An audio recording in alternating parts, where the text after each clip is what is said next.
ছাদ বাগান সবসময় আমার খুব পছন্দের একটা জায়গা। যদিও আমার নিজের কোনো ছাদ বাগান নেই, কিন্তু আমার জায়ের এই বাসাটায় যখন আসি এই ছাদ বাগানটা দেখা আমি কোনোবারও মিস করি না।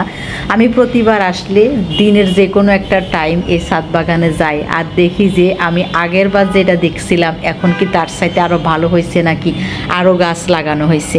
হ্যালো, আসসালামু আলাইকুম, কেমন আছেন আপনারা সবাই? আমি আলহামদুলিল্লাহ অনেক বেশি ভালো আছি, মাশাআল্লাহ। এই বাগানটা দেখলে নিজের আর কোনোভাবেই ঠিক রাখা যায় না। আমার খুব মন খারাপ লাগে যদি আমার একটা বাগান থাকতো। আমার মনে হয় আমি দুনিয়ার সব কিছু ভুলে এই বাগানেই সময় কাটাতে পারতাম। নিজের হাতে করা গাছপালা, সবজি, শাক, ফল এগুলা দেখা এবং নিজের হাতে ছিঁড়া আর সেগুলো আবার নিজের হাতে রান্না করা, ফিলিংসটাই অন্যরকম, তাই না?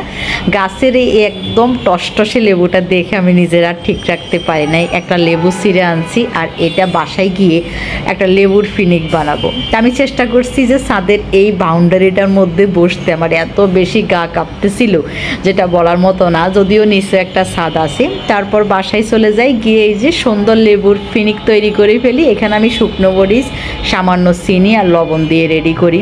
আর তখন বাসায় তেমন কেউই ছিল না, পুরোটাই আমিই খাই। এত বেশি মিষ্টি মিষ্টি লাগতেছিল।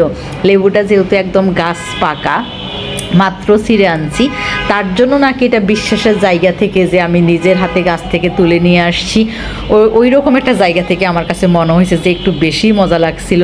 তারপর এবার আমি চলে যাই আমার জায়ের বারান্দা বাগান দেখার জন্য। মাশাআল্লাহ, বারান্দায় এত সুন্দর বাগান হয়। আমার বারান্দায়ও আমি গাছ লাগাই, কিন্তু আমার গাছগুলো খুব একটা ভালো হয় নাই বা এতটা হচ্ছে তরতাজা ফ্রেশ হয় নাই। কারণ হচ্ছে আমার বারান্দায় যেহেতু এসির হচ্ছে বড় মেশিনটা দেয়া, আমার কাছে মনে হয় ওই গরম তাপমাত্রার জন্যই হচ্ছে আমার গাছগুলারই বেহাল দশা। তাই আমি মনে মনে ভাবতেছিলাম কিভাবে আমার বাসায় গিয়ে এসির এই মেশিনটা বাসার বাইরে দেয়া যায়।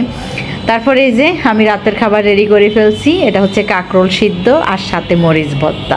এটা আমি কন্টিনিউ করার চেষ্টা করতেছি। আপাতত কাঁকরোল ভর্তাটাই আমি হচ্ছে যে ট্রাই করতেছি। এর পরবর্তীতে বিভিন্ন শাকসবজি আমি এভাবে সিদ্ধ করে খাওয়ার চেষ্টা করব। Thank you so much.